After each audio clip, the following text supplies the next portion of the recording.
speaking of disaster relief with the Oklahoma tornadoes, both Oklahoma senators, I really don't even know what to think about this. Both Oklahoma senators, Jim Inhofe and Tom Coburn, are Republicans, okay? Now, they're both fiscal hawks, and they have repeatedly voted against funding for disaster aid for other parts of the country, including for when we had Sandy in the Northeast. They voted against increasing funding for FEMA, the Federal Emergency Management Agency, which it kind of handles all of the federal disaster relief dollars. There is no question in anyone's mind that Oklahoma is going to need federal aid to recover from these tornadoes.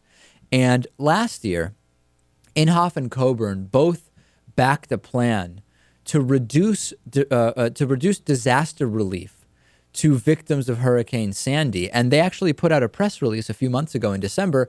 And in that press release, Tom Coburn complained that the Sandy relief bill contained wasteful spending, including, for example, $12.9 billion for future disaster mitigation activities and studies. Whether it's really a waste of money to work on preventing future disasters or to mitigate or to be able to more quickly provide relief doesn't really seem like a waste to me. I think, there's probably more waste in a lot of the wars this country's been involved in over the last 10 years. But putting that aside, now the question is, well, now it is their state. This is Tom Coburn's state of Oklahoma. This is Jim Inhofe's state of Oklahoma. What will they do? What will they say? Is it going to be either, number one, hypocrisy, where it's not worth it for Sandy, but it is for Oklahoma? Or is it going to be total insensitivity to your constituents and saying, I am such a fiscal hawk that I don't even want the money for my own state? Both would be horrible, right? Given the precedent they've set, either path is absolutely pathetic. But let's actually explore which direction is going. Tom Coburn's spokesman, his name is, what is his name? John Hart. John Hart confirmed that Senator Coburn is going to seek to ensure that any additional funding for tornado disaster relief in Oklahoma be offset by cuts to federal spending elsewhere in the budget. Then we actually heard from Jim Inhofe, and he was asked, isn't it hypocritical that you were against all of the other federal relief, but now you need the money? And this is what he had to say. Was a slush fund. With all due respect, is there money to help the people here in your home state rebuild? Well, let's look at that. That was totally different. Right. They were getting things, for instance, that was supposed to be in New Jersey. They had things in the Virgin Islands. They were fixing roads there. They're putting roofs on houses in Washington, D.C.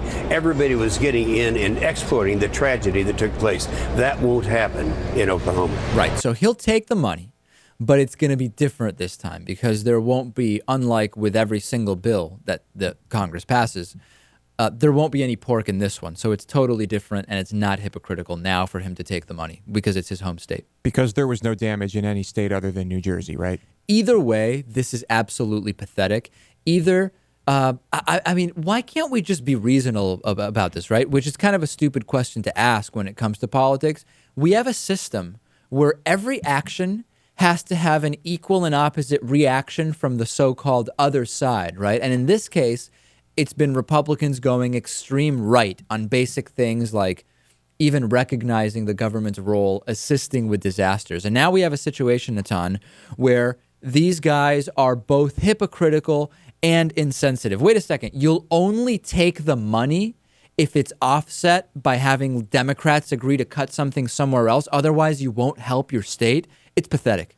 Yeah, the truth is that, can you hear me? Oh, yeah. Yeah, in these situations, loud and clear. It makes absolutely no sense to get into these squabbles because of the urgent nature of it. I mean, it makes sense to just give the money, and then you figure out what you're going to offset in the budget, if at all. But this isn't the right time to be postponing the money, no, given the urgent nature of it. And, Lewis, I mean, maybe we cut like 5 bases in Germany. Maybe we only need 45 military bases in Germany instead of 50, and we cover the disaster relief? Or would we be less safe if we did that? Defense spending is off the table. You know you can't talk about that. Right. Unless we continue increasing it, we're basically decreasing it. Right. Yeah. Very, very sad. I want to update. Inflation, And inflation, of course. Yeah.